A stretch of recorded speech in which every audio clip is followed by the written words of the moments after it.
Aku ada duit nggak? Udah direkam loh. Lancang banget mulutnya. Maaf. Oke, kita Bapak mulai. dikit ya teman-teman. Saya pertama, waktu yang diperlukan untuk mengendapkan 5 gram seng di katoda jika ke dalam sel yang berisi larutan seng sulfat dialiri arus listrik sebesar 10 ampere. Nah, jadi kalau kita di sini case-nya dialiri arus listrik udah jelas kita lagi ngomong soal sel elektrolisis ya. Karena kan kita dikasih listrik gitu ya. Kalau sel volta itu kan kita yang memberikan listrik, benar ya? Oke, nah kita punya seng sulfat, berarti kita punya ZnSO4 gitu ya. Kalau seng sendiri itu dia berapa plus? Masih inget nggak? 2 plus ya rasanya, kalau singkatnya aku juga 2 plus. Nah ini kita coba uraikan dulu ya. Jadi kita punya Zn2 plus sama SO4 2 minus ya. Oke, kita fokusnya ke sengnya aja, berarti kita fokusnya ke bagian katodanya saja ya. Katoda sendiri itu mengalami oksidasi atau reduksi? Reduksi ya. Oke, jadi di sini dia harus menangkap elektron ya. Jadi Zn2 plusnya dia harus menangkap 2 buah elektron sehingga dia bisa membentuk endapan seng. Benar ya? Oke, di sini kita punya dikatakan aku pengen massa endapan dari Zn-nya itu sama dengan 5 gram gitu ya. Sedangkan besarnya arus listrik yang diberikan saat itu adalah 10 ampere ya. Pertanyaannya itu adalah waktu yang diperlukan berapa lama gitu ya. Oke, nah sekarang kalau kita ikutin hukum Faraday-nya sendiri gitu ya. Kita akan coba cari pertama kali itu nilai Faraday-nya sendiri ya. Faraday sendiri itu kan rumusnya kita punya I kali T per 96500 benar ya. Dimana arusnya mengalir sebesar 10 ampere kalikan waktunya kita nggak tahu nilainya berapa dibagi 96.500 ya. Oke. Nah, ingat 1 farad itu sama dengan 1 mol elektron. Ingat gitu ya.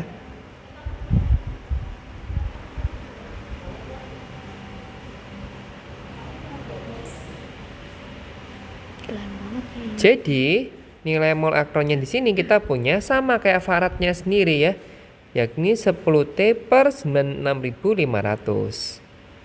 Benar ya? Nah, kalau kamu punya mol elektron, kamu bisa cari molnya Zn nggak? Bisa banget, kan kamu sudah punya reaksinya kan ya? Tinggal pakai koefisien yang ditanya per koefisien yang diketahui kali mol yang diketahui beres. Benar ya?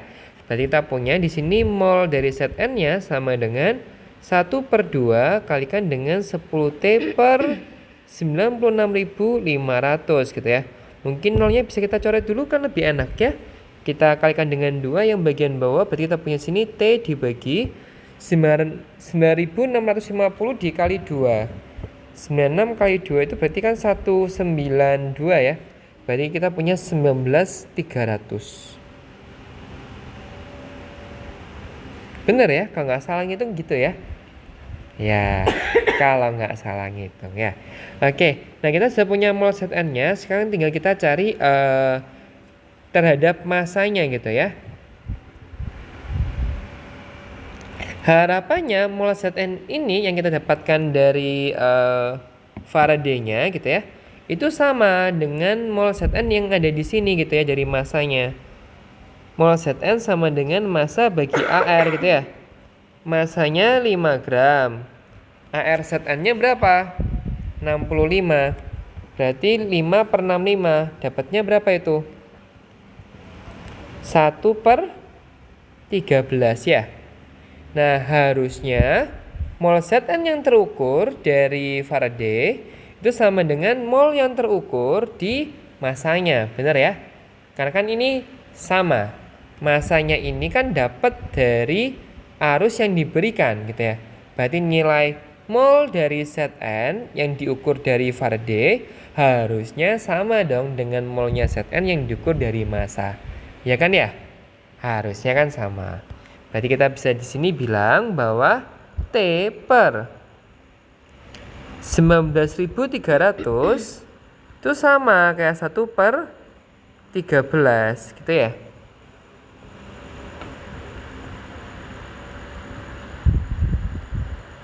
Berarti T sama dengan 19.300 kita bagi dengan 13. Coba, itu berarti berapa?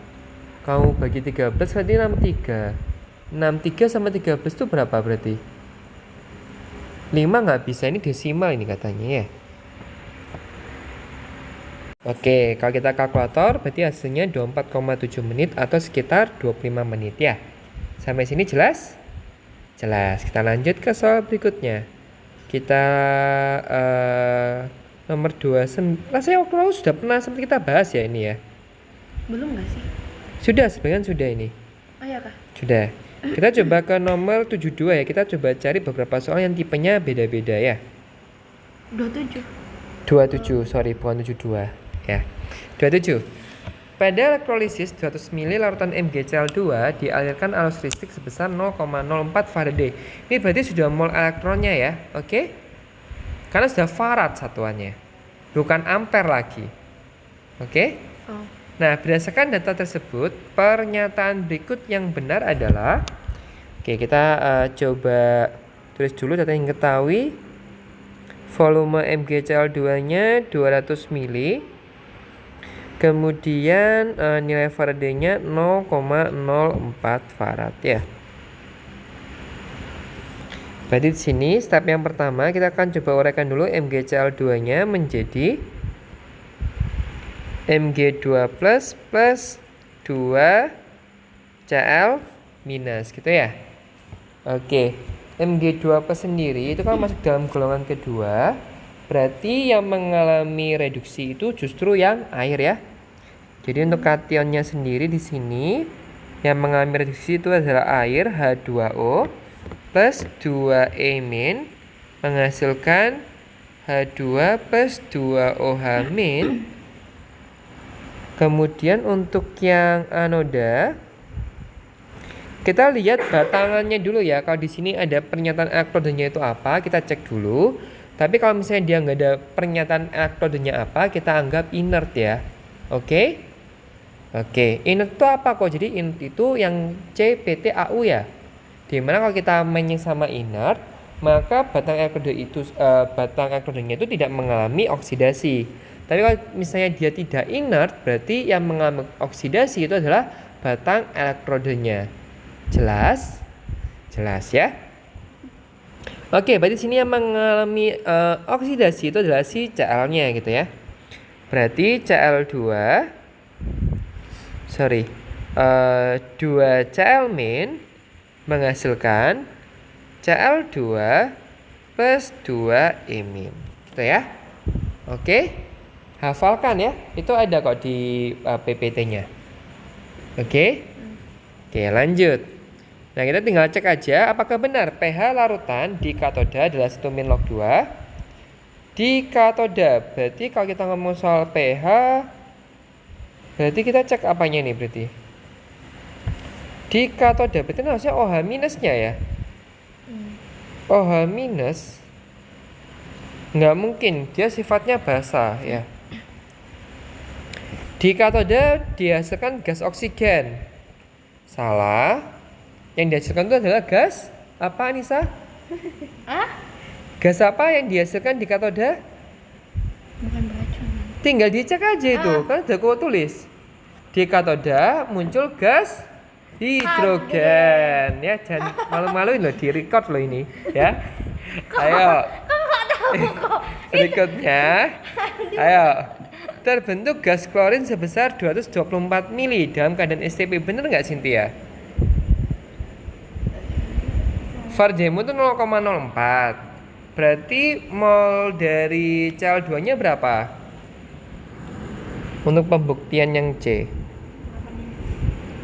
Mol Cl2-nya kan kamu tinggal pakai koefisien yang ditanya per koefisien yang diketahui kali mol yang diketahui. Koefisien yang ditanya adalah Cl2-nya dibagi yang diketahui elektronnya kali mol elektronnya 0,04 ya. Berarti hasilnya kan 0,02. Oke. Nah, ini baru molnya, kita belum cek volumenya.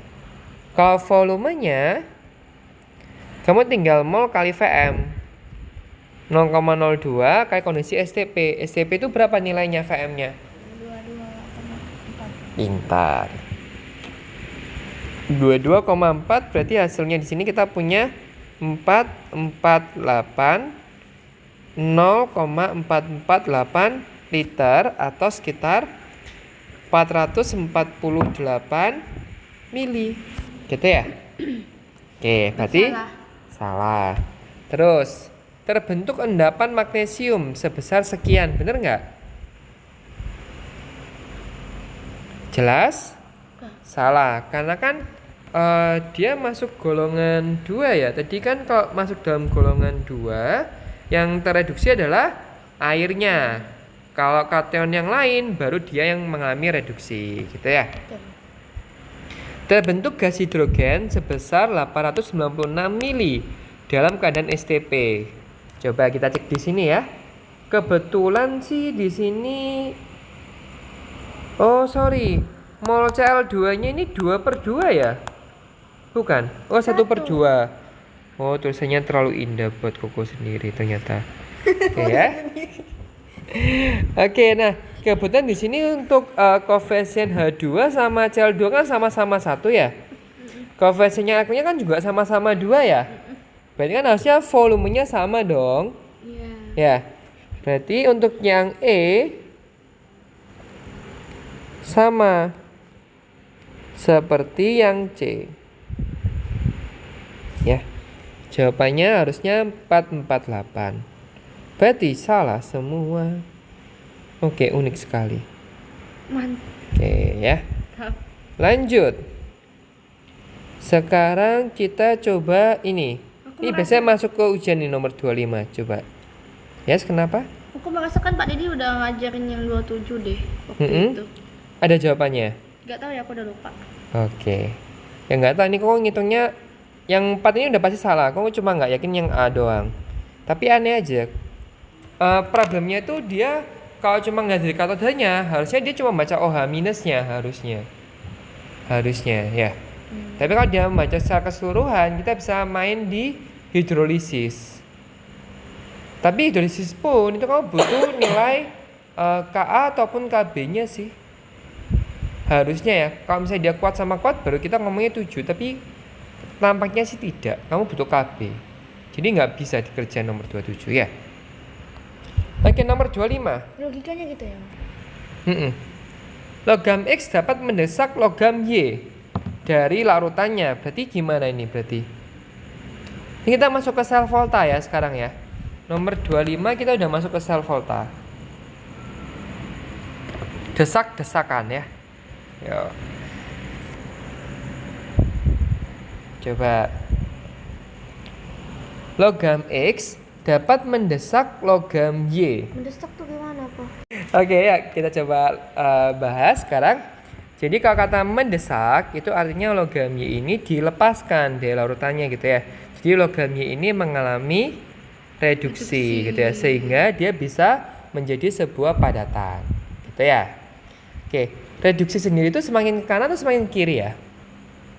Semakin ke kanan ya. Berarti di sini posisinya karena X bisa mendesak Y, berarti posisi Y itu lebih kanan daripada X, benar ya? Oh iya. Oke, lanjut. Kemudian dikatakan juga di sini bahwa logam Z itu mendesak logam Y. Z ini juga bisa membuat Y ini menjadi logam. Bisa membuat dia mengalami reduksi. Berarti Z ini juga ada di sebelah kirinya Y gitu ya. Tapi kita nggak tahu nih siapa yang lebih kiri, X atau Z gitu ya. Kita baca lagi, dikatakan bahwa sedangkan logam Z tidak dapat mendesak logam X. Berarti Z ini nggak bisa membuat X ini mengalami reduksi. Berarti Z itu letaknya lebih kanan daripada si X. Karena si Z tidak bisa membuat X ini mengalami reduksi. Ya. Oke, berarti sekarang urutkan potensial reduksinya, urutkan daya reduksinya gitu ya. Yang makin negatif. Berarti yang makin rendah ya, makin lama makin rendah kalimatnya. Potensial reduksi yang makin lama makin negatif. Berarti dari kanan kita baca ke kiri ya. Berarti jawabannya Y, Z, X. Potensial reduksi makin negatif berarti makin lemah. Makin lemah berarti jawabannya dari kanan ke kiri ya.